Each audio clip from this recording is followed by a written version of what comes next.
Muy bienvenidos a un nuevo capítulo del ciclo de podcast Diálogos Pro Salud Chile.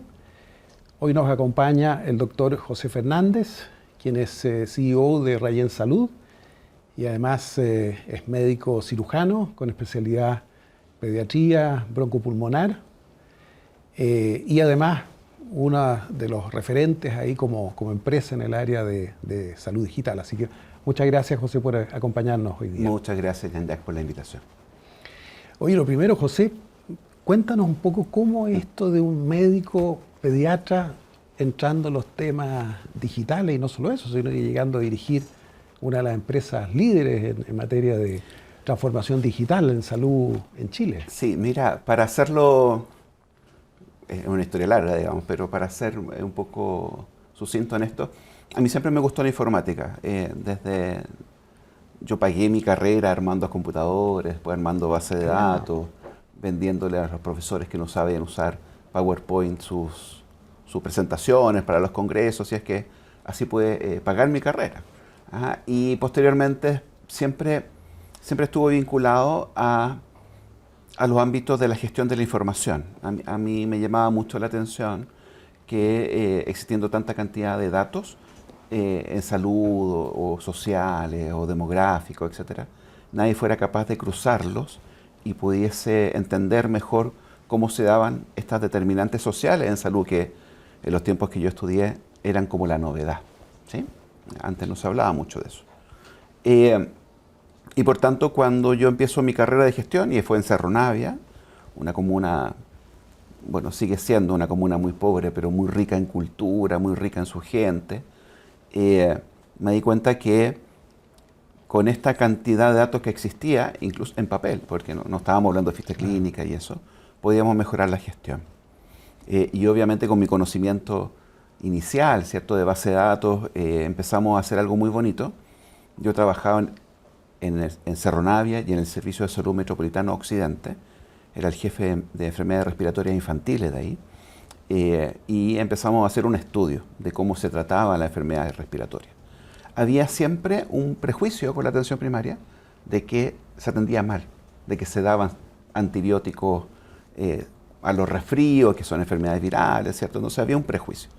Y con el grupo de estudio, ¿cierto?, liderado ahí, logramos demostrar que la atención primaria lo hacía súper bien, que atendía bien los resfríos, que no daba antibióticos de más, que no daba inhaladores de más, etc. Entonces ahí rompimos un primer prejuicio. Y el segundo fue, dijimos, ok, aquí hay una gran base de datos, sigamos creciendo en esa base de datos y veamos cómo funciona la eficacia del programa de enfermedades respiratorias infantiles. En ese tiempo, al principio de los años 2000, todavía se morían niños, algunos menos, en campañas de invierno, ¿sí? Y sufríamos con eso. Entonces, ya desde los datos empecé a darme cuenta de que más allá de mi trabajo individual, con las mamás y con los niños, porque en mi rol trabajaba con esa dupla, ¿cierto? Logramos identificar algunas conductas, algunos patrones, algunos escenarios en donde podíamos mejorar la gestión del programa e incluso pagar inhaladores de mejor efectividad, más caros, logrando demostrar que al final el gasto adicional se compensaba con menos hospitalizaciones y por supuesto con menos muertes. Entonces, mi camino hacia la informática es largo, ¿cierto? Tiene que ver con mi formación, tiene que ver con mi entendimiento de cómo la información en la gestión es importante para salvar más vidas que solo el acto que a mí me gusta, me encanta, médico del 1 al 1. Sí, pero por ahí partió. Y después, claro, salieron estos proyectos iniciales del BID, en donde se financiaba la informatización de un solo centro de salud por comuna. Fueron 10 comunas, esto se llamaba consultorios sin papeles, ¿sí? Esto fue, yo creo que fue Bachelet 1, ¿sí? Terminaba ocurriendo que yo no estaba en el consultorio que iba a ser elegido, ¿sí? En Cerro Navia existían en ese tiempo 4 consultorios y había uno que era el doctor Albert, que ya era CESFAM, ¿cierto? Y que tenía los mejores niveles. Yo me fui del Servicio de Salud Occidente y me fui a Cerro Navia, porque me encantó Cerro Navia. Y me fui al consultorio Cerro Navia y iniciamos todo un proceso para que se transformara en CESFAM. Y por lo tanto, cuando llegó este piloto, nuestro consultorio estaba en este proceso y por tanto no iba a ser el elegido. Y ahí me va a retar mi alcaldesa del momento, pero la convencí que lo hiciéramos para todos, ¿sí? Esa es la versión idílica de esto, ¿sí? ¿Por qué digo que me va a retar? Porque la verdad es que a mí me da un poquito de envidia que yo no poder tener ese proceso, ¿sí? Pero al final, después de la envidia, pasó algo lo más bonito, que tiene que ver con transformar este proyecto, que era para solo un centro de salud, para todos los centros de salud de la comuna, logrando ser Cerro Navia la primera comuna. A mí no me gusta decir pobre, pero así lo dijo la prensa especializada en su momento, la primera comuna pobre de Latinoamérica en informatizarse completamente en salud. Y eso fue un hito espectacular. Porque de ahí viene esta frase que de repente quizás algunas personas me identifican, de que si se hace en Cerro Navia se puede hacer en cualquier lugar.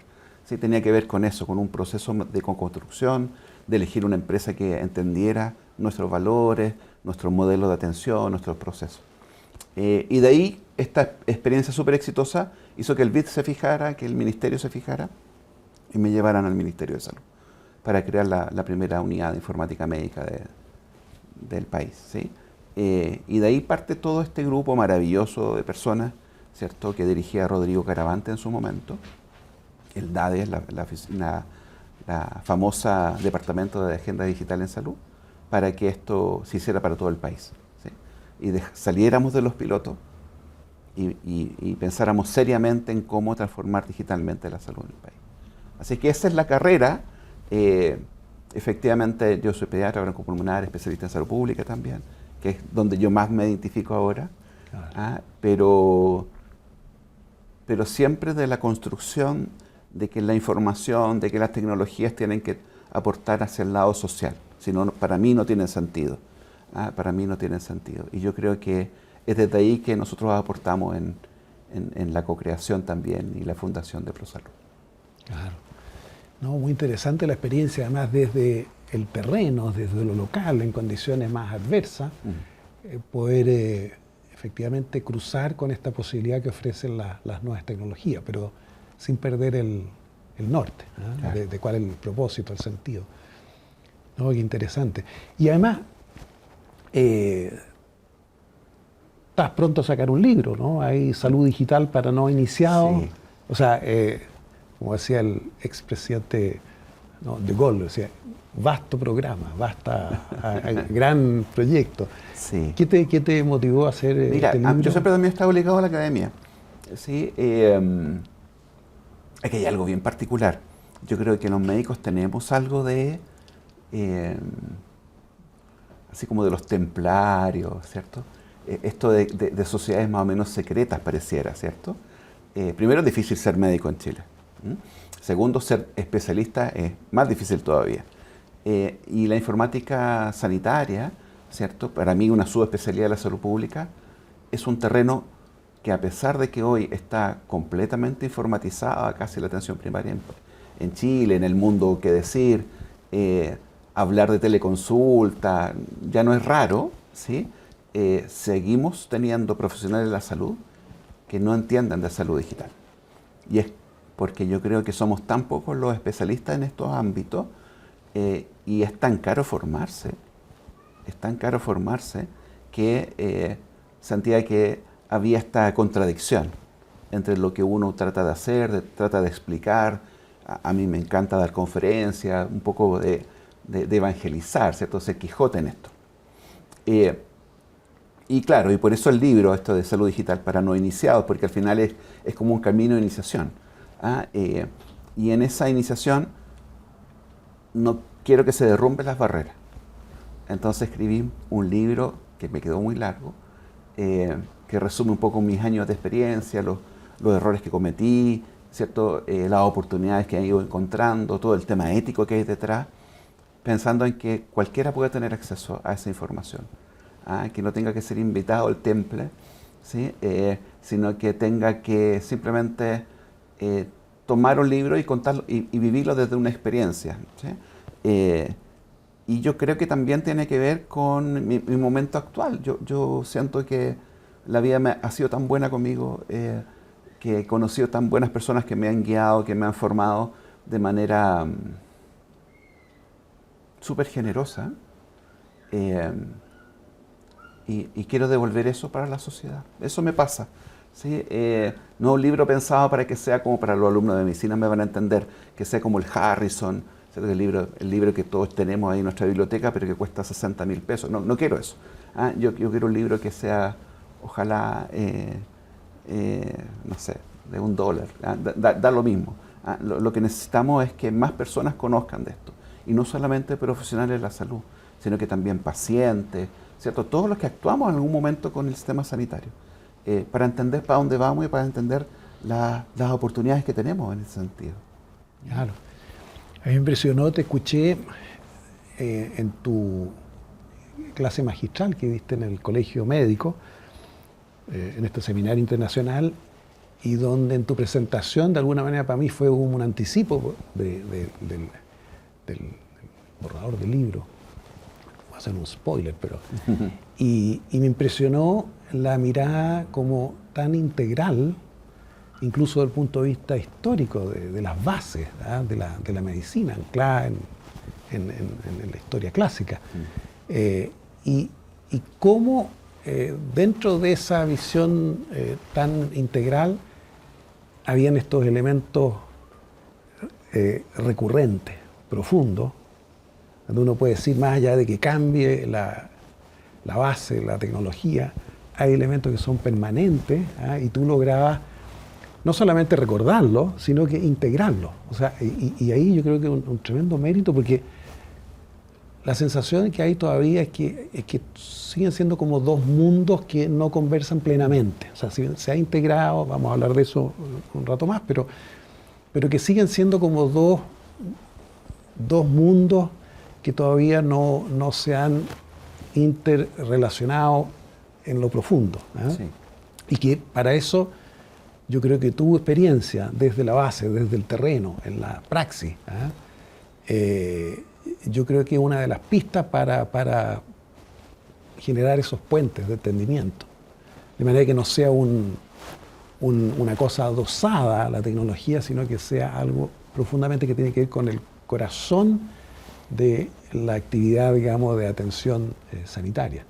Y eso yo creo que yo quedé impresionado, la claridad y la capacidad pedagógica, pues son temas difíciles y múltiples dimensiones. Vamos a hablar un poco de eso. Así que, no, me encanta y que podamos estar conversando. Oye, cuéntanos un poco más también de Rayen Salud, pues yo creo que es un caso también bien notable, y ya voy a comentar por qué, pero que nos cuentes un poquito cómo surge, que es toda una novedad, una empresa de tecnología chilena, pero que hoy día se proyecta internacionalmente, incluso a nivel regional, opera, etc. Entonces, es todo un logro, además visto desde ProSalud Chile, cuyo propósito nuestro es empujar justamente ese tipo de desarrollos, de iniciativas, de empresas, de soluciones, ¿no es cierto? Y ustedes encarnan tan bien. Sí. Bueno, Rayen Salud es una empresa, efectivamente, una empresa chilena. Ya tiene un poquito más de 20 años de apoyo a la salud en Chile. Partió como una empresa familiar, ¿cierto? A la familia de don Juan Rodríguez, de doña Sandra, que eran la pareja, ¿cierto? Esposos que armaron esta empresa con este sentido, con el sentido de apoyar los procesos de transformación digital de las municipalidades, fundamentalmente. Ahí estaba el foco, ¿sí? Y fuimos invitados otros socios con nuestros propios, que compartíamos este marco valórico, pero desde nuestras propias ciencias, ¿cierto? Y oficios. Ingeniero, bueno, en mi caso, ¿cierto? Gente que sepa llevar una empresa. Ahí está la señora Emilia, y por eso se llama Emilia, nuestro producto principal. ¿Sí? Bueno, gente que sabe implementar, etc. Entonces, ya en conjunto con estos socios, que Octavio, Cristian, ¿cierto? Sandra, Emilia, logramos levantar una empresa que fuera el sueño de poder transformar y cambiar el mundo. Nos creemos mucho ese cuento. y además transformar y cambiar el mundo para la gente que trabaja en Rayén Salud. ¿Sí? Que se sientan seguros, que estén bien cuidados, etc. Entonces, la verdad, para mí es una empresa maravillosa. Maravillosa. Yo no pensaba ser líder de Rayén Salud, esto se fue dando a medida que obviamente la edad va pasando, ¿cierto? Y don Juan, que es nuestro mentor, nuestro fundador, se alejó y nos hizo formar parte de un nuevo conglomerado internacional que se llama Constellation Software y que respeta además nuestro marco valórico, que nos deja operar. Y claro, ahí fue como ya, ¿y quién queda a cargo? ¿Sí? Y ellos decidieron darme esta responsabilidad. Ahora, Rayén Salud es una empresa de informática sanitaria, eso es. Tenemos 200 colaboradores, casi un 40% de presencia femenina dentro de una empresa de tecnología, cosa que a mí me enorgullece, es un objetivo, ojalá sea más. En liderazgo además, mucho más. O sea, nuestro consejo estratégico tiene casi paridad, ¿sí? Yo digo casi porque siempre hay alguien que se va, que se mueve, etc. Así que estoy muy contento por eso. Y nuestro foco principal es la historia clínica electrónica, ¿sí? Cuando tú hablabas de esta conferencia que dimos en FALMED, claro, para mí hay algo bien particular. La ficha clínica, para mí la ficha clínica es la biografía de la medicina. O sea, de ahí aprendimos los médicos. Si alguien no hubiese escrito el papiro de Eber, ¿cierto? Donde los egipcios escribían procedimientos quirúrgicos, no hubiésemos podido aprender cómo se hacía eso. Claro. ¿Sí? Si John Snow, ¿cierto? No hubiese descubierto que ahí donde sacaban agua en Inglaterra partía una peste, porque hizo todo un diagrama y fue el padre de la epidemiología, ¿cierto? Y ver las fichas clínicas, qué es lo que tenían los pacientes, los síntomas, los signos, no hubiésemos descubierto la epidemiología. Entonces, la ficha clínica es eso, es la biografía de la medicina, pero también la biografía de las personas. ¿Sí? Cuando uno va a un médico y registra tus dolores, y lo hace bien el médico, registra tu estado social, tu componente emocional y además tus dolores, si alguien lo lee después, puede entender cómo funciona una sociedad. Entonces, cuando decidimos que el foco principal de Rayén iba a ser la historia clínica electrónica, se tomaron definiciones que yo creo que son muy extrañas en su tiempo. Hace 20 años nadie pensaba en una ficha clínica única. Era muy raro eso. Y nosotros dijimos, vamos a hacer una ficha clínica única, que iba a ser longitudinal y que va a seguir a los pacientes. Entonces, ¿qué significa eso? Que hoy nosotros estamos de Arica a Punta Arenas. Entonces, si alguien se atiende en Arica y se va de vacaciones a ver las pingüineras en Puerto Natales, ¿cierto? Su ficha clínica lo sigue. No es como hoy ocurre en las clínicas, ¿cierto? Las principales clínicas del país tienen su propia ficha clínica y por tanto, si tú te atiendes en la Alemana, en Las Condes, en la que sea, tú tienes que repetir todo porque la ficha no está integrada, no se comparte. Entonces, fíjense que una empresa chiquitita, chilena, logra hacer algo que hoy en día las principales universidades del mundo nos miran porque dicen, en pocas partes del mundo existen fichas clínicas longitudinales únicas por persona, ¿cierto? Que siguen todo el ciclo vital y que además respetan un modelo. Ese es nuestro core de Rayén. Y después de eso dijimos, ok, ya tenemos tantos datos, ¿qué hacemos con estos datos? Y se creó el área de inteligencia sanitaria. Oye, ya no es solamente atención primaria, es también los hospitales comunitarios, los hospitales comunitarios son como un CESFAM, pero tienen cama. Entonces avancemos con otro producto para eso, que se llama Eloísa, en honor a nuestra doctora Eloísa, ¿cierto? Pasó de que ahora les gusta tanto el modelo de implementación porque nos va bien, porque incorporamos elementos de apropiación social de tecnología. Veamos los hospitales de alta complejidad, entonces la posta central, ¿qué vamos a hacer? Y tienen SINA, ¿cierto? Que es nuestro GIS para mayor complejidad. Y así con los elementos de inteligencia sanitaria, con los elementos de ficha clínica electrónica, y después con todo un ecosistema que fuimos armando antes de ProSalud, porque no existía ProSalud. Entonces, ¿cómo hacíamos que otros no pasaran por todos los errores que nosotros cometimos? Entonces creamos algo que se llama Rayén Labs, ¿cierto? Cómo startups pueden avanzar junto a nosotros y hacer una red de partners. Y ahora tenemos partners de diferentes ámbitos, de dispositivos, de software, etc. Entonces, al final, Ray en Salud, me gusta describirlo como una empresa que otorga el sistema operativo de la salud pública en Chile. Porque además tenemos el RNI, el Registro Nacional de Inmunizaciones, Claro. ¿cierto? Entonces uno dice, wow, listo. Entonces, este sistema operativo, no solamente ya la biografía de las personas, la biografía de la medicina, sino que también tiene las bodegas, tiene las farmacias, tiene las partes de los servicios complementarios y transversales, ¿cierto? Todo eso lo tiene. Entonces, al final, uno dice, ok,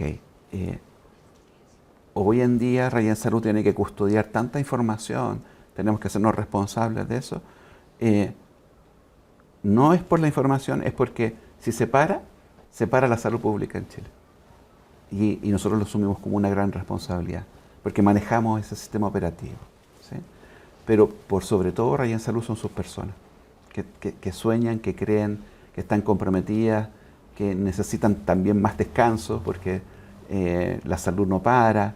Nosotros, por ejemplo, tenemos 39 horas, para dar solo un ejemplo, hace 6 años, si mal no lo recuerdo. O sea, antes de la ley. Y esto es porque entendemos que, nuevamente, lo que hacemos hacia afuera también tiene que ser hacia adentro.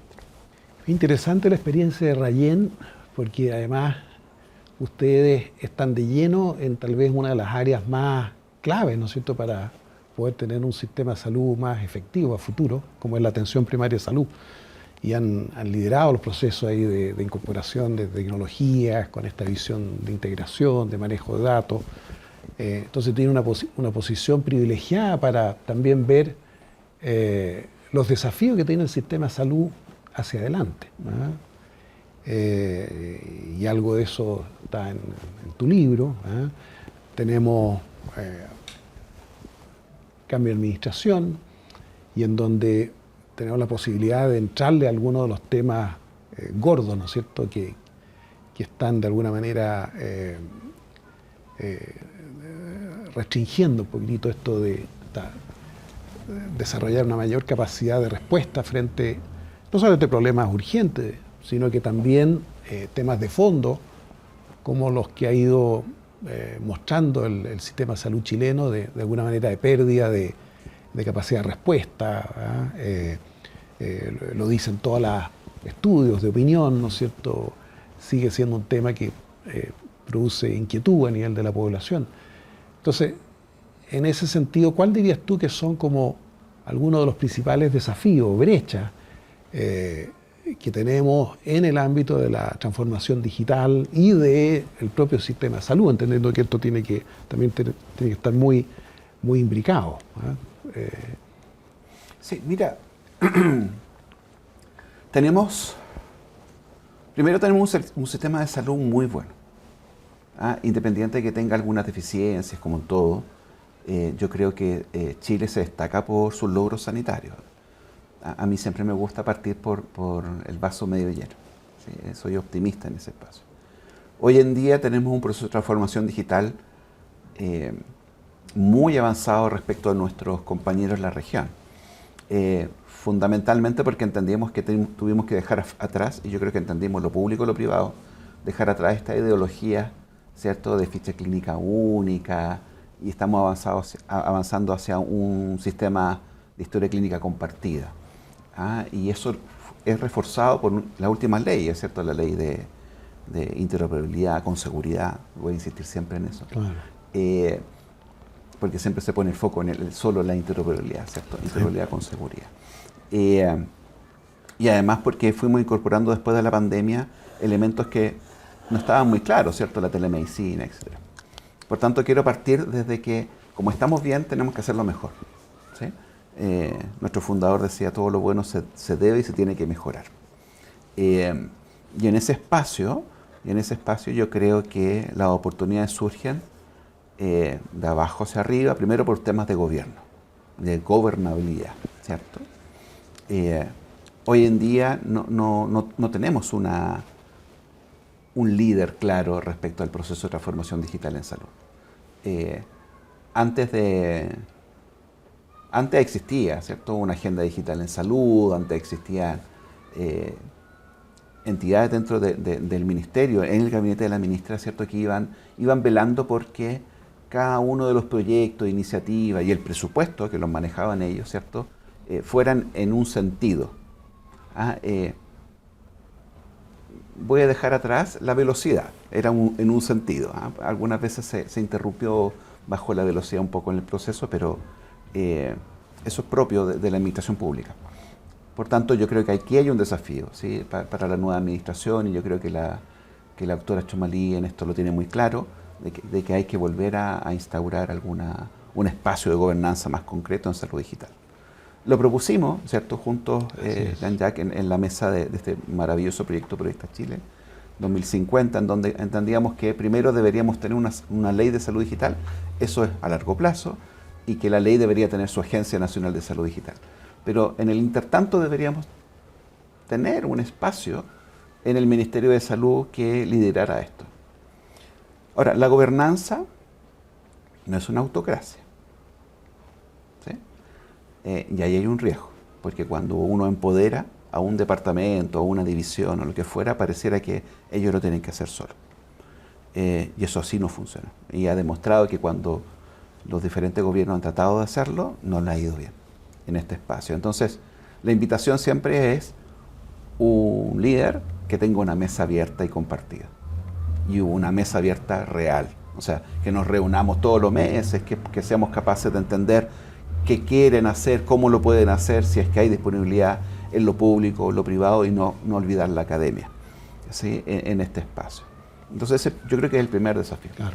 Y ahí, perdón, José, yo creo que es muy importante esto que tú mencionas porque aparece de repente una especie de declaración como de buena voluntad, así, mira, sería bueno que se nos juntemos, que más somos más, que menos, pero aquí lo que tú dices, mira, además, la necesidad de esta colaboración que no quiere decir necesariamente romper el principio de autoridad, ¿no es cierto?, No. y el rol de las autoridades, o sea, juntos pues no revueltos.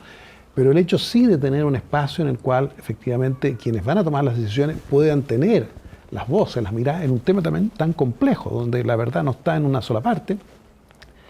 Por una parte, primero para reunir todos los elementos necesarios para tomar mejores decisiones y ahí reunir a los actores relevantes, pero lo segundo es, a propósito de los tiempos que tú hablabas también, porque se necesita generar un cierto nivel de acuerdo, de consenso respecto a para dónde queremos ir en esto. ¿Por qué? Porque si muchas de las cosas que vamos a hacer, o sea, las medidas que se tomen, las inversiones que se hagan, el horizonte de maduración de ellas probablemente va a trascender una administración de 4 años, lo que necesitamos es continuidad en eso, con los cambios respectivos, pero no estar como veleta, ¿no es cierto? Y para eso, evitar la discontinuidad, es clave alcanzar cierto nivel de acuerdo, consenso, para sostener este esfuerzo que ha sido uno de los grandes, yo diría, déficits que hemos tenido hasta ahora, ¿no? Sí.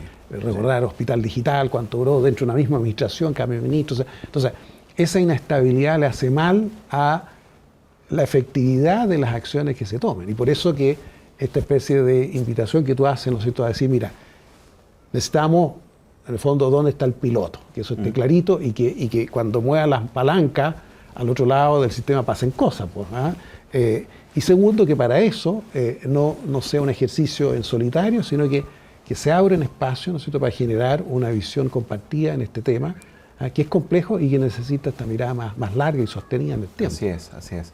Mira, yo creo que ahí es donde se perdió un poco la brújula de todo esto. Y cada servicio de salud, como además por ley son entidades independientes, trató de remar como podía. Claro. ¿Sí?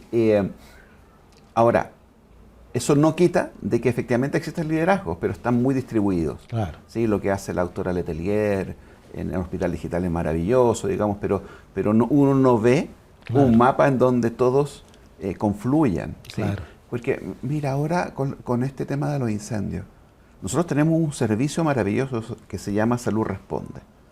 ¿Sí? Ahí hay médicos fantásticos, ¿cierto?, que están dirigidos ahí por el doctor Barna, una eminencia, y uno dice, ok, ¿cómo somos capaces de integrar Salud Responde, Hospital Digital, DGTIC, ¿cierto?, y las entidades que están en el gobierno? O sea, nuevamente tenemos que ser capaces de entender la salud digital como el concepto amplio de salud, ¿cierto? No solamente lo físico o lo psíquico, sino que también lo social, sino que también incluso lo espiritual. Entonces, uno dice, ok, ¿cómo somos capaces de ayudar? Nosotros tenemos socios en ProSalud que tienen asistencia psicológica, ¿sí? Y son maravillosos en esto, y que podrían apoyar a un Salud Responde. Entonces, yo creo que de ahí es donde falta esta mirada integradora, ¿cierto? Nosotros somos súper buenos en salud digital de hablar de integración, de interoperabilidad, pero no lo hacemos a nivel social. Como que está pegado en el nivel técnico. Y lo técnico ya está resuelto.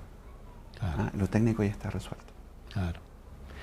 Ahora, otro de los temas que tú planteabas es, bueno, el potencial que tienen los datos, ¿no es cierto?, para toda la visión más de gestión sanitaria, más poblacional, más preventiva, que en APS se ha avanzado mucho, pero donde uno sigue viendo todavía a nivel del sistema en su conjunto mucha fragmentación, ¿no es cierto?, mucha dificultad para compatibilizar y para integrar en las otras áreas del sistema de salud, ¿no es cierto?, y donde pareciera ser que no hay una proporcionalidad entre hoy día la cantidad de datos que se está generando en el sistema con la capacidad de procesar y de usar estos datos para todo lo que es apoyo a la gestión, ¿no es cierto?, sanitaria, toda una gestión inteligente, más anticipadora, ¿no es cierto?, más integradora también.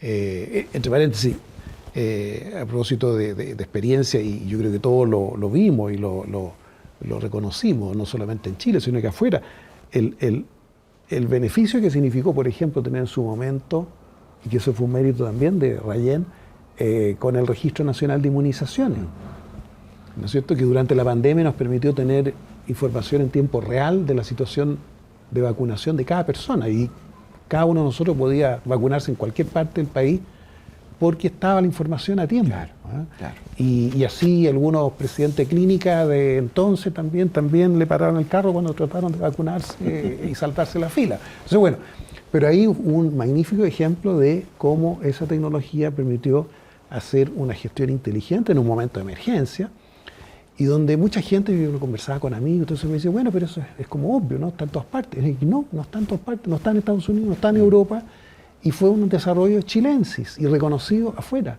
Y tecnología chilena, pero al servicio de una gestión oportuna, ¿no es cierto? Y uno diría, bueno, si eso fue posible hacer, tú lo decías en una columna, en un post, decía, por ejemplo, frente al desafío que tenemos en materia de cáncer, sí, ¿por qué no tener una carretera, así parecido como lo que es la carretera de RNI para vacunación, que fue parte de la estrategia exitosa de Chile, en materia de manejo del cáncer? Y no estos caminos secundarios de tierra que tenemos hoy día en materia de manejo de datos, donde se nos pierde la información de los pacientes, los hacemos repetir las cuestiones, se nos mueren en el intertanto, etc. Entonces, sí, la tecnología, el know-how está. Entonces, ¿cómo no avanzar más rápido en despejar eso, ¿no es cierto?, y replicar esa fantástica experiencia?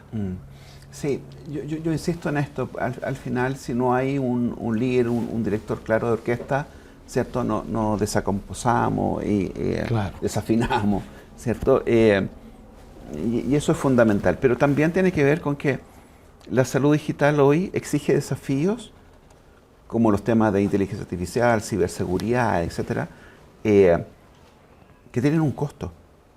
Actualmente el presupuesto en salud digital en Chile solo se ha inflactado por el IPC, ¿sí? Y por tanto, todo esto, y como no ha habido un liderazgo claro desde el punto de vista de sumar el componente de la visión, pero también el componente cómo lo pagamos, cómo podemos lograr eficiencia en esto, ¿cierto?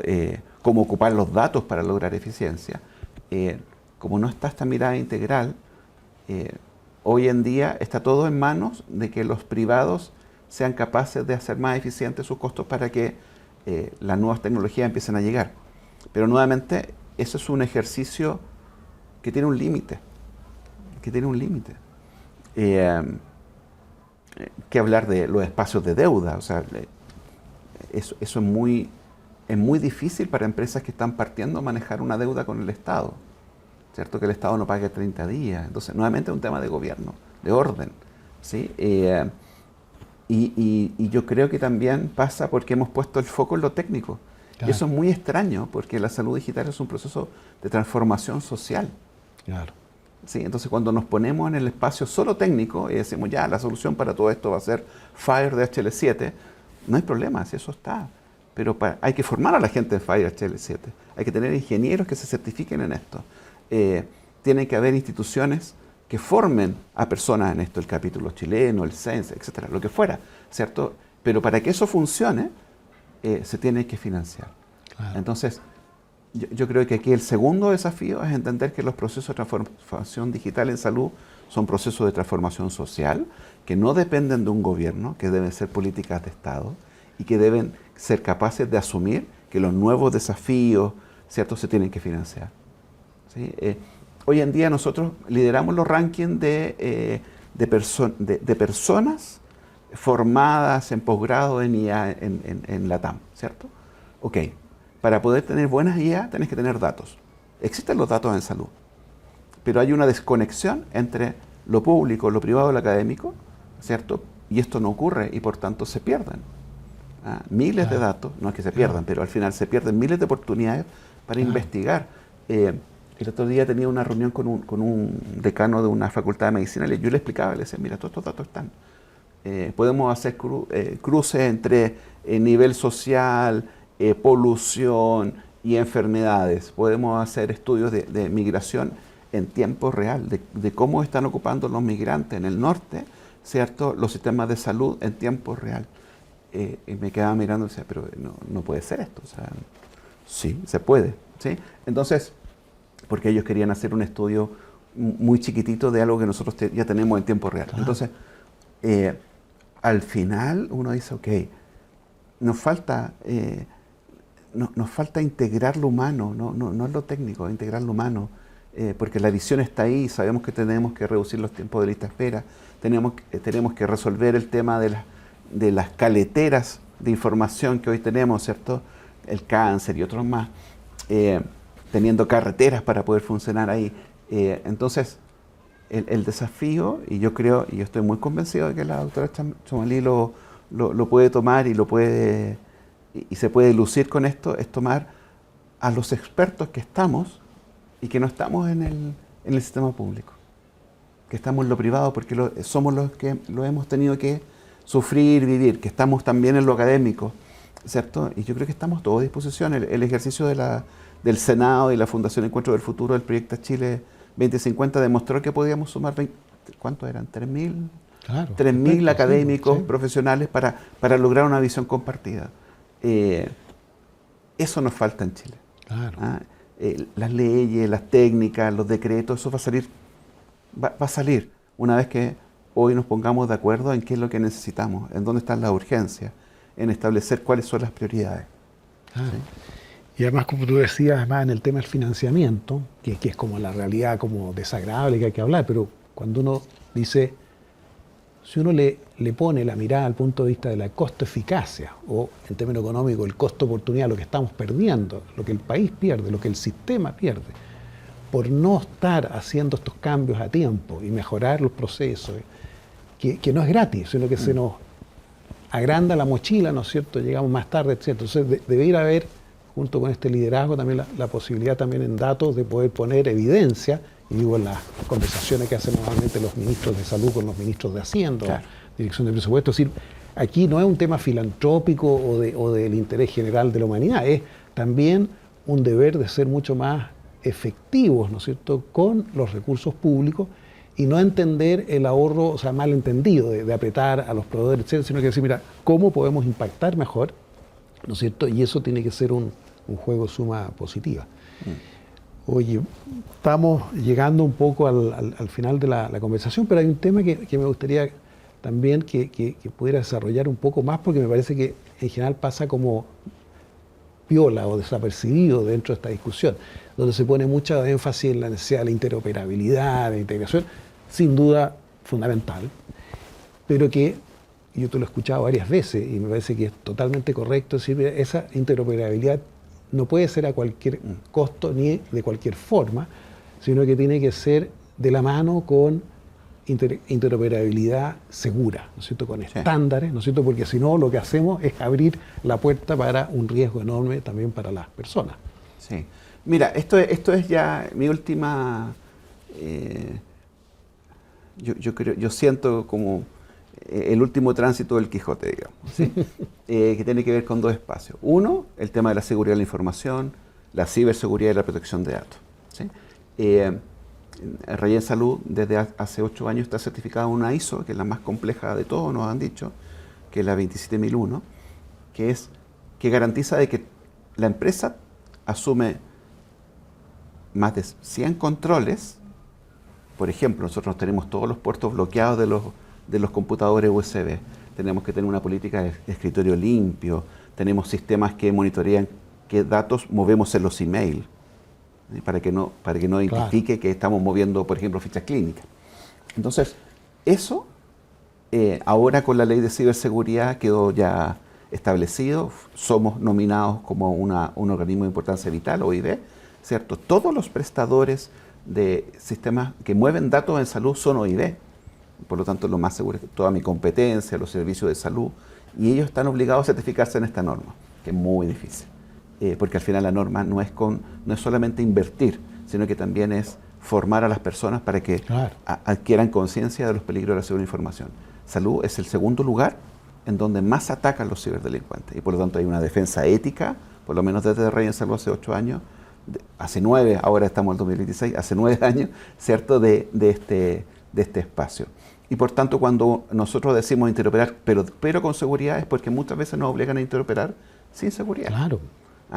Porque el foco es técnico, nuevamente. Claro. ¿Cierto? El foco es técnico y no. La ficha clínica es la biografía de las personas, por lo tanto se protege con todo lo que se puede hacer. Y el segundo espacio. Nos acabamos de certificar en la ISO 9001 de calidad.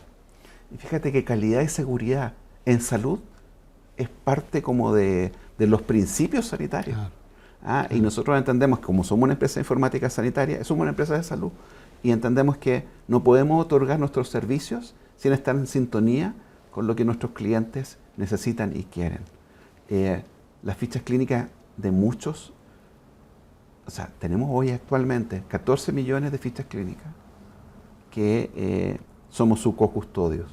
Y también estamos en esta, yo digo, en esta evangelización, ¿cierto?, de hacer entender a todos que los accesos inadecuados, el uso malintencionado, ¿cierto?, lo que termina haciendo es dañar a las personas. No a los sistemas, no a Rayen, no al servicio de salud, ¿sí? Cuando uno daña a una persona utilizando un dato de su propia salud, ¿cierto?, es un acto abominable. Y eso es algo que nosotros tenemos que cuidar. Y es por eso que cuando nos obligan a interoperar porque sí, y no hay seguridad, levantamos todas las alertas, sacamos la espada, ¿cierto? Porque logramos entender el valor del dato sensible, ¿sí? Más allá del tema legal, porque afecta a las personas. Y al final, el foco principal de la salud es atender y proteger a las personas. Totalmente. Ahora, yo creo que nos falta mucho en eso por los casos que uno ve recientes, ¿no es cierto?, de fuga. Clínica Dávila, ISP, claro. Ministerio de Salud también. Entonces, ahí ciertamente hay mucho que hacer y tal vez...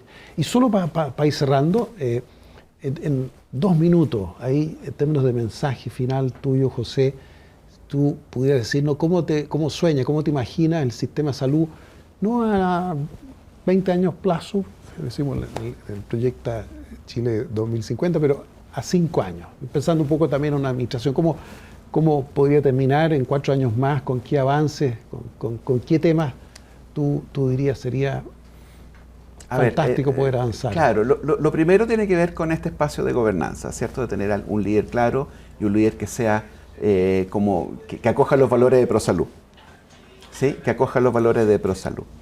En este espacio de la colaboración, de la innovación, ¿cierto? Y mesa abierta.